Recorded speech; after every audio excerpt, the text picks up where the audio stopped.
Programme रखा गया है, क्या कुछ कहना चाहेंगे?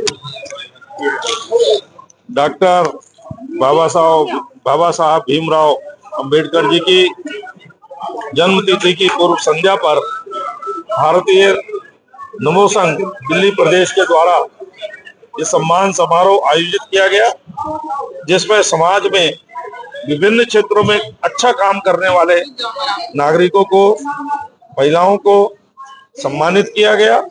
उसके लिए मैं नमो संघ को बहुत बधाई देता हूं और बाबा साहब के व्यक्तित्व कर्तृत्व पर भी यहाँ विचार व्यक्त किए गए, जिसको हम सबने सुना है। बाबा साहब को बहुत बहुत आज उनके जन्मदिन की पूर्व संध्या पर पुष्पांजलि अर्पित करते हैं। मन्नू जी के लिए क्या कुछ कहना चाहिए? मन्नू जी एक होनहार कार्यकर्ता है, पूरे देश भर में ऐसे सम्मान समारोह आयोजित करते हैं और नमो संघ के अध्यक्ष हैं, राष्ट्रीय अध्यक्ष हैं। तो इस प्रकार से इसके माध्यम से ये काम करते रहते हैं, अच्छे काम। मैसेज क्या रहेगा जनता के लिए? मैसेज यही है कि जनता को समझना चाहिए कि 50 साल तक और समय समय पर पिछले लोकसभा चुनाव में भी ये जनता के बीच में भ्रम फैलाया गया कि संविधान खत्म कर देंगे, आरक्षण खत्म कर देंगे, और जनता को ये बताने की आवश्यकता है कि जिन्होंने इस संविधान की किताब जेब में लेकर के जनता को गुमराह किया, उनका इतिहास कैसा है। उन्होंने बाबा साहब को कदम कदम पर अपमानित किया, बाबा साहब का कोई सम्मान नहीं किया, कभी उनके ऊपर डाक टिकट जारी नहीं किया, कभी सिक्का जारी नहीं किया, कभी भारत रत्न देने की नहीं सोचा, जबकि उस परिवार ने अपने आप प्रधानमंत्री रहते हुए भारत रत्न लिया। बाबा साहब को कदम कदम पर अपमानित किया गया, बाबा साहब को दुखी होकर के मंत्रिमंडल से रिजाइन करना पड़ा और बाबा साहब के बनाए हुए संविधान में किस प्रकार से उसको हाईजैक किया गया, किस प्रकार से उसको 1975 में इमरजेंसी लगा करके बोलने की स्वतंत्रता, खाने की स्वतंत्रता, पढ़ने की स्वतंत्रता, हर प्रकार की स्वतंत्रता पर रोक लगाई गई, केवल एक खानदान के एक व्यक्ति को प्रधानमंत्री बनाए रखने के लिए रेट्रोस्पेक्टिव डेट से, पिछली डेट से उसमें संशोधन किए गए। सुप्रीम कोर्ट के 3 न्यायाधीशों को सुपरसीड करके अपनी पसंद के न्यायाधीश बनाए गए। मीडिया पर सेंसरशिप लगी। जितने स्तंभ लोकतंत्र के हैं सबको कुंठित करने का काम एक परिवार ने किया। 135 में कहना चाहेंगे, जिस तरीके से आप संगठन भी चला रहे, संघ चला रहे हैं और आज आप के द्वारा ये प्रोग्राम दिल्ली प्रदेश में रखा गया, क्या कुछ रहेगा बाबा साहब? देखिए, हमारी संगठन की एक यही कामना रहती है कि हमेशा हमारा जो देश है वो एक रहे और बाबा साहब अम्बेडकर जी के पद चिन्हों पे चलने का प्रयास करें। जो हमारे देश की जो जनसंख्या है, जो बाबा साहब के संविधान को पढ़ नहीं पाई, उनको जान नहीं पाई, तो कुछ ऐसे प्रोग्राम के माध्यम से हम उनको अवेयर कर सकें, अपने मौलिक अधिकारों के बारे में उनको बता सकें।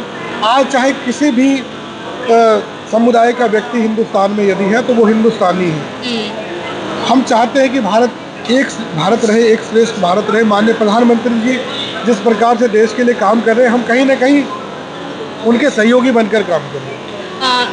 भारतीय नमो संघ का मेन उद्देश्य क्या है? मेन उद्देश्य यही है कि हमारा जो भारत हो उसमें राम राज्य रहे और माननीय नरेंद्र मोदी जी की जो विचारधारा है वो जन जन तक पहुंच जाए।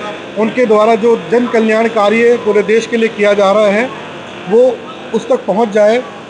हम बात करते हैं अंतिम पंक्ति की, अंतिम व्यक्ति कौन है हमारे देश में? वो दबा कुचला है या वो आज हम उसको दलित नाम से संबोधित कर रहे हैं या वो कमज़ोर वर्ग का है। तो हमारा संगठन हर तरीके से उनकी मदद करने के लिए सदैव तत्पर है।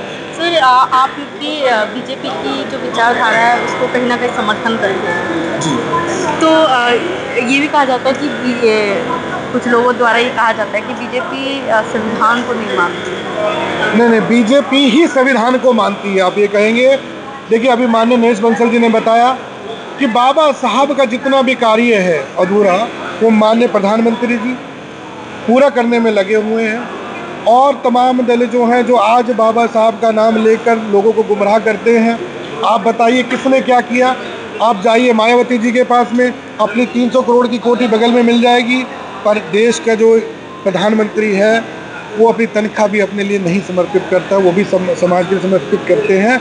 उसका मेन कारण यही है कि वो बाबा साहब को मानते हैं। लेकिन कुछ लोग तो संविधान की प्रतियां लेकर के हर जगह जाते हैं। अब समाज आज़ाद है, हिंदुस्तान आज़ाद है, वहाँ कोई भी ले सकता है, पर मुझे तो लगता है कि इस पर एक विशेष न्याय बनना चाहिए, कानून बनना चाहिए कि संविधान हमारा पवित्र ग्रंथ है, जैसे कि कुरान है, जैसे कि गीता है, जैसे कि बाइबल है, जैसे कि हमारा गुरु ग्रंथ साहिब है, उससे बढ़कर हमारे लिए संविधान होना चाहिए। हमें संविधान के दायरे में रहकर उसको पढ़ना चाहिए, उसको जानना चाहिए। और जो लोग मात्र किताब संविधान को समझते हैं वो बहुत बड़ी भूल कर रहे हैं।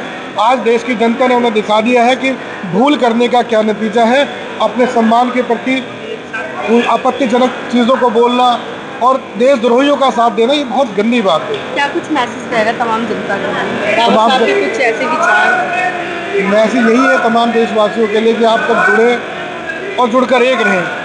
आज वक्त है जो हिंदुस्तान विश्व गुरु बनने जा रहा है, उसमें कहीं ना कहीं अपना सहयोग करिए। आप मत जाइए शाखा में, आप मत जाइए किसी रैली में, पर जो सच की बात करता है उसको मान लीजिए। अगर नरेंद्र मोदी जी कहते हैं कुछ आपको समझ में आता है कि वो सही बात देश के लिए कर रहे हैं, तो उनकी विचारधारा का समर्थन करिए, अपने देश को विश्व गुरु बनाने में सहयोग करिए। मेरा नाम डॉक्टर दिलावर सिंह है। मैं ऑस्ट्रेलिया के पर्थ शहर में रहता हूँ और यहाँ पे मुझे आज भारतीय नवो संघ ने इनवाइट किया था बाबा अम्बेडकर जी के जयंती समारोह के लिए, और ये मेरा सौभाग्य था कि आज मुझे अवसर मिला यहाँ आने का और लोगों की बातें सुनने का, बाबा जी के बारे में जानने का। तो बाकी मेरा वहाँ पे ऑस्ट्रेलिया में बिजनेस है, सोलर पावर में हूँ मैं, और मैं वहाँ पर हम श्री राम मंदिर बना रहे हैं, दुनिया के सबसे ऊंचा मंदिर बना रहे हैं, 721 फुट ऊंचा और 335 एकड़ ज़मीन में। उसमें एक सनातन हिंदू यूनिवर्सिटी भी होगी और उसमें उसके अंदर में एक वहाँ पर हिंदू कॉलोनी बना रहे हैं हम। 1000 यानी कि संविधान के साथ साथ सनातन की भी विकास कर रहे हैं। हाँ, हम संविधान के साथ साथ सनातन का विकास कर रहे हैं और वो भारत की आत्मा है, सनातन भारत की आत्मा है, उसी को हम आगे बढ़ा रहे हैं, प्रचार प्रसार।